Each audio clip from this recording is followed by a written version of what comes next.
करिया मुझे भले जीवाटो निरिया आयलड़ी मुझे माँ कचड़ो याद करिया बीजलड़ी मुझे। નમસ્કાર મિત્રો, કેમ છો? આપનું સ્વાગત છે મોજીલો ગુરુ ચેનલમાં, જ્યાં મોજ અને જ્ઞાન સાથે સાથે મળશે એકદમ મસ્ત મજા.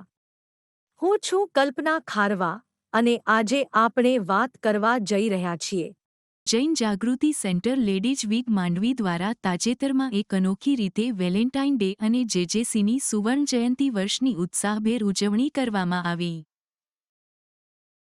જેમાં લગ્નજીવનના 50 વર્ષ પૂર્ણ કરનાર ગ્રુપની બહેનોને સન્માનિત કરવામાં આવ્યા. આ સાથે કપલ ડ્રેસ મેચિંગ થીમ સાથે 3 કપલ વિજેતાઓ ડોક્ટર પારુલબેન ગોગરી ડોક્ટર ઉષાબેન ગોગરી, ગીતાબેન વોરા, ભાવનાબેન વોરા અને મીનાબેન સંઘવી લતાબેન શાહને રોકડ પુરસ્કારથી નવાજવામાં આવ્યા. આ સાથે સૌ બહેનોએ હાઉજી ગેમ, ડાન્સ અને ડિનરની મોજ માણી. સમગ્ર કાર્યક્રમનું સંચાલન મંત્રી ભારતીબેન સંઘવી, આભાર વિધિ ખજાનચી લીનાબેન શાહે કરી, જ્યારે કાર્યક્રમને સફળ બનાવવા માટે નયનાબેન મચ્છર દ્વારા ફોટોગ્રાફી કરવામાં આવી અને બકુલાબેન શાહ, ધનવંતીબેન છેડા, મમતાબેન શાહ, નેહલબેન શાહ, ચંદ્રિકાબેન સંઘવીએ જહેમત ઉઠાવી હતી.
તમારે નવીનવી મજાની અને ઉપયોગી માહિતી મેળવવી હોય તો ચેનલ સબસ્ક્રાઇબ કરી દો અને બેલ આઇકન દબાવી દો, જેથી તમે એક પણ વિડિયો ચૂકી ન જાઓ. અને હા, કોમેન્ટ તો જરૂર લખજો.